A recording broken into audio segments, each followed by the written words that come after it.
국방부가 장병 급식 대책을 대대적으로 내놨지만 장병들의 부실 급식 폭로가 끊이질 않고 있습니다. 심지어 살면서 못 먹어서 서러웠던 적이 있느냐는 하소연까지 나오기도 했습니다. 문제는 뭐고 근본적인 대책은 없는지 좀 더 깊이 들여다보겠습니다. 방혜린 군 인권센터 상담지원팀장 자리했습니다. 네, 안녕하십니까? 네, 안녕하십니까? 네, 뒤에 보시는 사진, 바로 어제 한 부대의 격리병사가 받은 급식인데요. 달라진 게 없어 보이네요. 네, 이게 어제 11사단에서 근무하고 있는 병사라고 밝히고 제보된 사진인데요. 네. 사진과 보시는 법 알겠지만 최근에 이제 논란이 됐던 급식들과는 크게 질적으로 차이가 없는 것들을 보실 수 있는데 네. 이런 부분들이 지금 계속 국방부도 그렇고 장관도 그렇고 강조를 하고 있는 시점이지 않습니까? 그런데도 이런 실패들이 일어나고 있다는 것이 제대로 된 어떤 검증, 확인이나 감사가 이루어지고 있지 않다는 그런 것들을 좀 방증한다고 볼 수 있겠습니다. 그렇네요. 자, 며칠 전에는 다른 부실 급식 사진을 제보한 그 제보에 대해서 국방부가 제대로 제공했다라고 해명했다가 또 이틀 만에 말을 바꾸기도 했어요.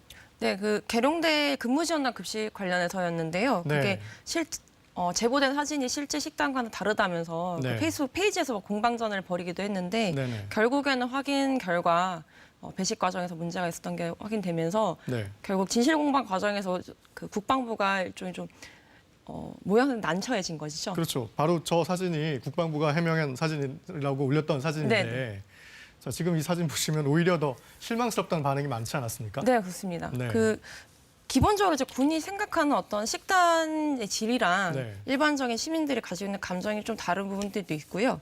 그리고 단체 급식이 예전에는 거의 비슷했거든요. 학교 네. 급식이든 군 급식이든 질적으로 그렇게 차이가 있는 건 아니었는데 요 몇 년간 학교 급식이 굉장히 질적으로 발전을 많이 하지 네, 않았습니까? 그렇죠. 그러면서 사실 지금 입단한 병사들은 그런 시스템에서 급식을 해왔던 거기 때문에 그렇죠. 어떤 상대적으로 더 문제의식이 크게 느껴진다고 볼 수 있는 학교 것이죠. 급식이 더 좋았는데 군 그렇죠. 떨어지니까요. 네. 자, 방 팀장님 보시기에는 이 부실 급식 논란의 가장 근본적인 문제가 뭐라고 보십니까? 가장 근본적인 문제는 일단 밥 짓는 것을 네. 너무 개개인의 어떤 조리병이나 조리원들의 역량에 너무 기대고 있는 부분이 제일 크고요. 그다음에 이 조리병들이 전문 인력도 아닌데다가 대량 급식을 경험해 본 적이 없는 인원들을 몇 주간 교육만 시켜서 네. 조리 바로 투입을 해야 되니까 계속 질적으로 떨어질 수밖에 없는 것이고, 그다음에 조리병당 감당을 해야 되는 식소도 너무 많고 네. 그러다 보니까 사실 이 상담이 있기 전까지는 조리병 상담이 훨씬 많았거든요. 그러니까 조리병들이 어떤 업무상 고충도 너무 심해지고 그러다 보니 점점 질은 떨어지는 이 악순환을 반복하게 되는 것이죠. 네, 급식 인력이 문제라는 건데 군 당국이 내놓은 대책은 급식비 인상이었어요. 네네. 이 급식비 인상으로 이 문제가 해결이 될까요? 해결이 될 수가 없는 것이 네.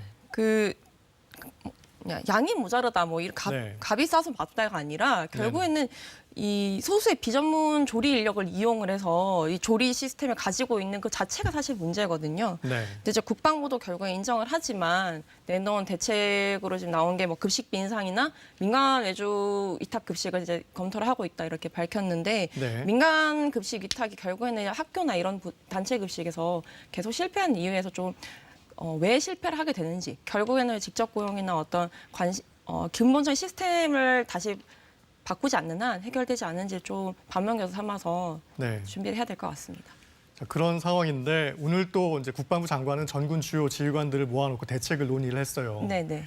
아마 전 부대를 대상으로 감사를 진행하겠다는 말도 나오는데 이게 근본적인 해결책이 되기 어렵다는 거죠. 그렇죠. 당장의 급식 어떤 문제들은 추가 비용을 투입을 하고 감사를 하고 집중적으로 확인하면 잠깐은 좋아지겠지만 네네. 결국에는 부대가 365일 급식에만 매달려 있는 건 아니거든요. 그렇죠. 그러니까 근본적인 어떤 시스템에 대한 재정비가 필요하고 어떤 현재 급식이 가지고 있는 패러다임 자체를 바꿔야 된다. 지금 우리나라가 소수의 조리 인력을 조리병을 가지고 네. 조리를 하게 되는 것이 결국에는 군 급식 모델이 전시를 기준으로 한 편제 운영으로 그렇죠. 바탕이다 보니 그렇게 되는 거거든요.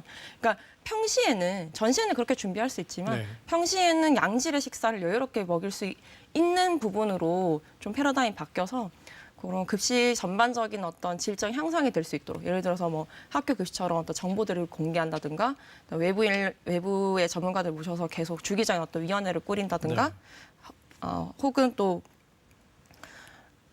조리원에 대한 직접 고용 이런 것들도 같이 검토가 돼야 될 것 같습니다. 시스템이 좀 바뀌어야 된다는 말씀이시네요. 네. 자, 마지막으로 이 문제 한번 얘기를 해보고 싶은데 군의 이 부실급식 논란 장병이 휴대전화로 찍은 사진 한 장으로 촉발된 거잖아요. 네네. 이게 휴대전화를 가지고 있어서 생겼다는 얘기인데 이 휴대전화가 병영 문화를 바꾸는 단초가 될 수 있을까요? 그럼요. 지금 아주 많이 변했고요. 네. 사실 그 2019년 4월부터 이제 시범 운영을 통해서 지금 정부에서 확대 운영을 하고 있는데 네. 그때 저희가 시범 운영 기간에 모니터링을 해보니까 가장 만족하는 건 사실 지휘관들이었거든요. 네. 이게 병사들의 어떤 고립감 해소와 심리적 단절감 해소, 그다음에 병력 내의 어떤 개인적인 어떤 공간을 부여하는 기능을 제공함으로써 네. 일어난 이제 어떤 변화들 그리고 여가 시간을 좀 더 풍부하게 활용할 수 있는 점 이런 것들이 굉장히 긍정적인 변화로 평가되었고 실제로 그 이후에 병력 사고가 많이 줄어들었기 때문에 네. 그 변화의 어떤 단초에 굉장한 영향을 끼치고 있고 계속 또 그렇군요. 확대가 되는 부분이 있겠습니다.